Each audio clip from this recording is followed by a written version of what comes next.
Last episode में आप सबने देख लिया होगा, यहाँ किंग चेन हमारे हीरो को टपकाने वाली थी। तभी अचानक से एंट्री हो जाती है हमारे बड़े मियाँ की, जिसका नाम है वान कोंग। वो बड़े ही गुस्से में दहाड़ रहा था। उसके साथ उसके बंदर दोस्त भी आए हुए थे। साउ चेन देखते ही कहने लग जाता है, अब तो कहाँ मर गया था मेरा लंगोटिया यार। दूसरे सीन में वो दोनों एक नदी के किनारे बैठ के बातचीत कर रहे थे। साउ चेन वहाँ पर कहने लग जाता है, मेरे बड़े मियाँ इतने सारे बंदरों को कैसे पटा लिया यहाँ पर लाने के लिए। वो किंग कंग कुछ कहने की ट्राई करता है, तेरी तो आज चटनी बनने वाली थी। अच्छा हुआ कि वो लोगों के पास ग्राइंडिंग मशीन नहीं था, नहीं तो आज तेरा कीमा ही बना देते। साउ चेन कहने लगता है, मैं फाइट करके जरा सा थक गया था, नहीं तो मैं कब कब दुम दबा के भाग जाता वहाँ से। इसके बाद वान कोंग अपने बंदरों दोस्तों के साथ वहाँ से चला जाता है और साउ चेन भी पीछे से शुक्रिया अदा कर रहा था उसका जान बचाने के लिए। वहाँ पर साउ चेन के सारे भूतिया फ्रेंड्स आ गए थे। कुकू तो आते ही साउ चेन के साथ मस्ती करना स्टार्ट कर देती है, क्योंकि वो उसे बहुत मिस कर रही थी। वो स्केलेटन डिमोन साउ चेन को एक मैप देता है। वहाँ पर हमें फ्लैशबैक में दिखाया जाता है, बहुत सारे भूतिया फ्रेंड्स मिल के एक साधना कर रहे थे। उनकी तंत्र मंत्र खत्म होने के बाद उन्हें मिलता है लास्ट में एक लाल टमाटर, जिसके बदले वो लोगों को एक मिलता है मैप, जो अभी साउ चेन के वो लोग दे रहे थे। इसके बाद वो सब मिल के मैप के अंदर लान वूब को ढूंढने लग जाते हैं। दूसरी तरफ यान किंग चेन साउ चेन को ढूंढ रही। हमारा साउ चेन तो मैप को लेकर एंशिएंट सी के पास चला आया था। वहाँ पर उन लोगों को यानम दिखाया जाता है, जो एक लाइटिंग ड्रैगन के पीछे हाथ धो के पड़े हुआ था, और वो दोनों के बीच घमासान युद्ध भी शुरू हो गई थी। वो ड्रैगन तो उसके ऊपर दे दनादन लाइटिंग की करने लग गया था। यानम भी अपने स्वॉर्ड से बहुत सारे अटैक को डिस्ट्रॉय करते हुए वो ड्रैगन के पास जा रहा था, लेकिन फिर से वो ड्रैगन भाग शुरू कर देता है। इतने में वो दोनों भागते भागते एक गुफा के अंदर चले आते हैं, जहाँ पर कंकाल के ढेर पड़ा हुआ था। यानम तो एक के बाद एक अटैक कर करके उस ड्रैगन का हालत खराब करने लग गया था। वो बेचारा ड्रैगन तो बचते बचाते एक पत्थर से जाके टकरा जाता है। फिर वहाँ पहुँच जाता है हमारा डोगू ट्यानम, जो अपने स्वॉर्ड को बुलाकर उस ड्रैगन के कबाब बनाने ही वाला था। वहाँ पर और एक स्वॉर्ड उड़ के आ जाती है, जिसके पावर के कारण वहाँ पर हर एक चीज फ्रीज होने लग गया था। तभी हमें दिखाया जाता है सुंदर सी पापा की परी को। वो स्वॉर्ड इसी पापा की परी का ही था।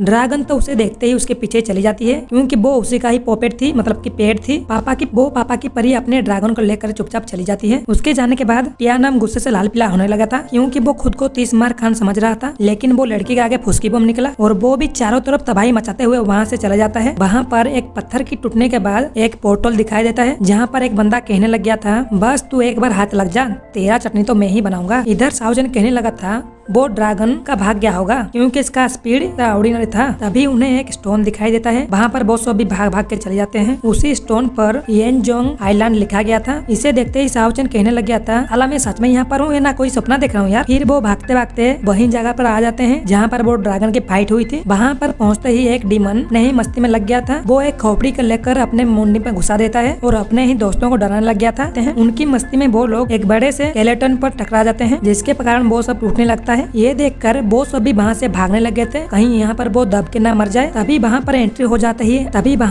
हो जाती है हमारे डॉक्टर स्ट्रेंज की, जो एक पोर्टल बनाकर हमारे हीरो को अंदर खींच लेते हैं। साउ चेन तो इसके अंदर पहुँचते ही सदमे में चलाता है, सोचता है कि ये क्या बवाल चीज है बे, कहीं मैं बिना टिकट के स्वर्ग तो नहीं पहुँच गया। इतने में उसके ऊपर फैन से उसके ऊपर हमला हो जाता है। साउ चेन भी वो हमले को डॉज कर ही लेता है। ये उसी का ही फैन था जो कुछ देर पहले हमें दिखाया गया था। वो बंदा कहने लग गया था, मेरे घर में आके दादागिरी कर रहे हो, और वो फिर से फैन के द्वारा हमला करना शुरू कर देता है। साउ चेन के ऊपर चारों तरफ से हमला हो रहा था, फिर भी उसका कुछ खास फर्क पड़ता नहीं, क्योंकि वो अटैक उतना तेज होता ही नहीं है। साउ चेन तो कहने लग गया था, कौन है भाई तू, मुझे क्यों मारना चाहता है। वो बंदा कहने लग गया था, मेरा ही घर तोड़ने के बाद मुझे ही पूछ रहा है मैंने क्या किया। फिर वो एक पोर्टल के अंदर चला गया था। साउ चेन को तो कुछ समझ में नहीं आता अब हमला कहाँ से होगा। तभी उसके ऊपर पीछे से अटैक हो जाता है, फिर भी साउ चेन उससे डॉज कर ही लेता है। वहाँ पर एक ब्लास्ट होने के बाद वो दोनों पीछे पीछे को हट गए थे। फिर वो बंदा एक टेक्निक का इस्तेमाल करने लग गया था, जिसके कारण वो साउ चेन को अपने मर्जी से उठा के पटक रहा। साउ चेन को कुछ समझ में नहीं आया था, ये कौन सा ट्रिक है बे। फिर साउ चेन पीरियड ड्रैगन से हमला कर दे। ये देख के तो वो बंदा हो जाता है कुछ, कहने लग गया था, तुम भी मेरी तरह भी हेवन लेवल पर हो, इसलिए तुम स्पिरिचुअल अटैक भी कर पा रहे हो। उस बंदे की सारी बातें साउ चेन के सर के ऊपर से सब चला गया थे। वो बंदा कहने लग गया था, अगर तुम मुझे फाइट में हरा देते हो तो तुमने जो भी किया है वो सब कुछ माफ, मैं तुम्हें यहाँ से जाने दूंगा। फिर से वो दोनों फाइट शुरू कर देते हैं। साउ चेन तो उसके ऊपर अटैक थ्रो करता है, लेकिन वो बंदा झटके से उन सारे अटैक को फ्रीज कर देता है। वो बंदा कहने लग गया था, तुम्हें टाइम के बारे में कुछ भी पता नहीं है, बस तुम स्पेस पावर के बारे में थोड़ा बहुत जानते हो, इसीलिए तुम सिर्फ फॉर्मेशन बनाकर अटैक किए जा रहे हो। वहीं पर साउ चेन सारे फॉर्मेशन को एक साथ कनेक्ट करके उस बंदे के ऊपर चारों तरफ से हमला करने लग गया था। वो बंदा भी इस हमले से बचने के लिए पूरी दम लगा रहे थे, फिर भी वो बुरी तरह से पिट ही जाता है। बेचारा वो बंदा पिटने के बाद बाहर निकल के साउ चेन से पूछने लग गया था, भाई तेरा नाम क्या है। साउ चेन भी बता देता है, मेरा नाम है साउ चेन। वहीं साउ चेन देखता है उसके पीछे के सारे दोस्त खड़े हुए थे। मतलब कि साउचन अब बाहर निकल गया था। वो बंदा भी सारे भूत को देख के कहने लग गया था तुम्हारे पास बस 3 ही भूत हैं और एक भूत आ जाता तो पूरा मजा ही आ जाता। इतना कह के वो बंदा वहाँ से चला जाता है। तभी कुकू को साउचन के पैर में कोई स्पिरिचुअल पावर दिखाई देता है जो सारे बंदे देख के जान जाते हैं साउचन के पैर में किसी ने ट्रैकिंग डिवाइस लगाया गया था और ये डिवाइस हमारे जाओ लिंगन ने ही लगाई थी। वो जाके अपने सारे दोस्तों को बताने लग गई थी लोकेशन मिल गई है, अब जाके तुम उसका आराम से काम तमाम कर सकते हो। इतने में ये एपिसोड हो जाता है खत्म।